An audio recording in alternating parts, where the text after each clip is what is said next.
All right, we've got a low battery situation here, so we'll see. Hello, welcome back to my channel. It's Laurel Ann. Today I'm bringing you a TBR of the books off my shelves that I still need to read. I've been pretty good over the last couple of years about not buying a ton of books when I still have unread books, and I'm planning to continue doing that. These are the books that I'm trying to prioritize. We're starting with this, A Farewell to Arms by Ernest Hemingway. Now, this will be my third Hemingway. I've read In Our Time and The Sun Also Rises, and I have to admit, I'm not the hugest fan, but he was my dad's absolute favorite, and he really wanted me to read them, so I'm just gonna keep on doing that. A Farewell to Arms is a story of an ambulance driver in Italy during World War I, and I believe it is semi-autobiographical. And what it's supposed to be really great at is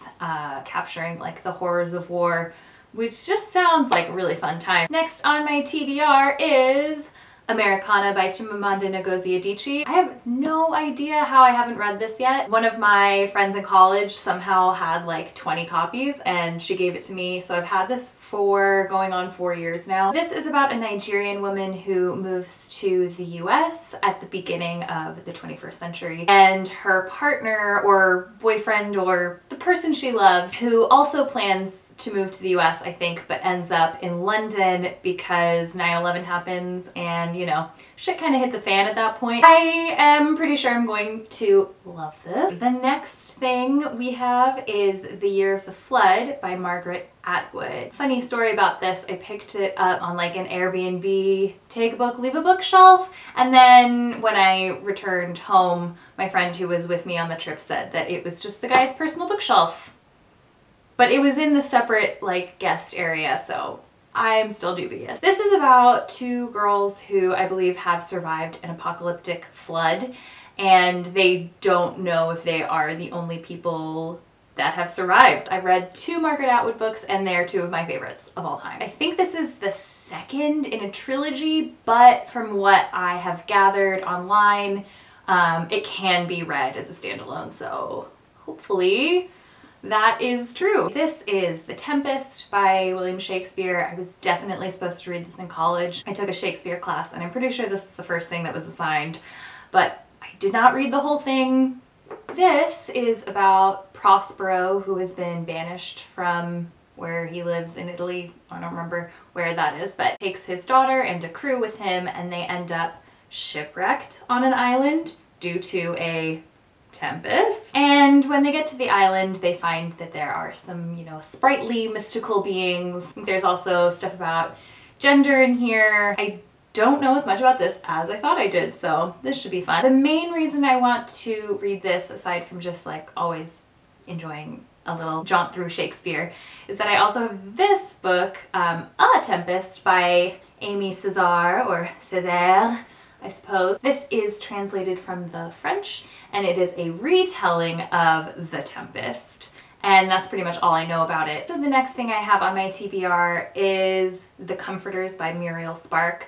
I first read Muriel Spark the first time I came to Edinburgh. I read The Prime of Miss Jean Brodie, and I was really taken with her. So since I've read 2 others, I read The Driver's Seat and one called Reality and Dreams or something. I don't know. That one wasn't the best. But because I like the first 2 so much, I thought that I would try and just kind of make it through her canon. And when I saw these like really pretty editions at the Edinburgh Book Festival last year, I decided I had to have one. This is her first published novel. This is another one that I don't know too much about, just that the protagonist seems to be trapped in a story, maybe some kind of fantasy or magical realism. I'm not really sure. My mom read this when she came with me on a trip to the Highlands, and she really liked it. From what she was saying, I think it's also sort of about like Catholicism, which should be interesting. It's an interesting dynamic in the UK. So I also have on my list Frankenstein, which is about a monster named Frankenstein.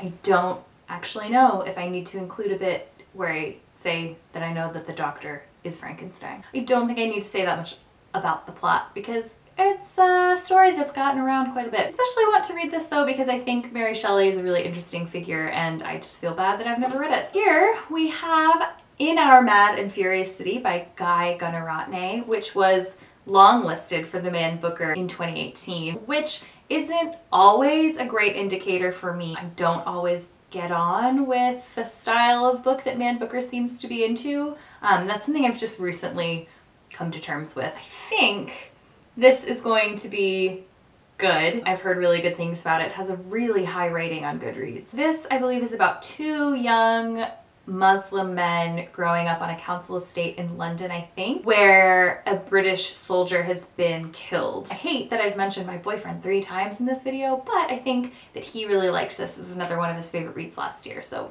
that's promising. And the last book that I'm going to talk about today is Invitation to a Bonfire by Adrienne Kelt. This, I think, I'm going to pick up next. I just finished the book I was reading last night, so looking for something new, and I think it's gonna be this. I'm gonna start it today.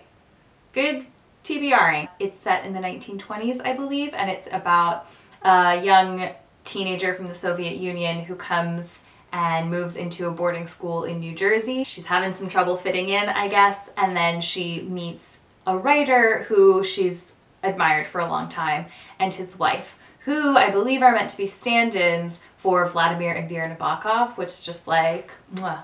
Talk about a book made for me. I thought that this was YA, but from doing a little bit more research about it, I think it's a novel for adults. Can we talk about this beautiful cover? This is the last of the books that I got for Christmas that I'm reading, and I'm very excited to get to it. So this is my TBR of books that I have in my house. Let me know in the comments below if you've read any of these books and which one I should pick up first, other than this one, which I've already decided is the answer. And please, if you really hated one, I don't really want to hear about it because I'm very impressionable and I don't want my opinion swayed. Well, that's all for me. Goodbye.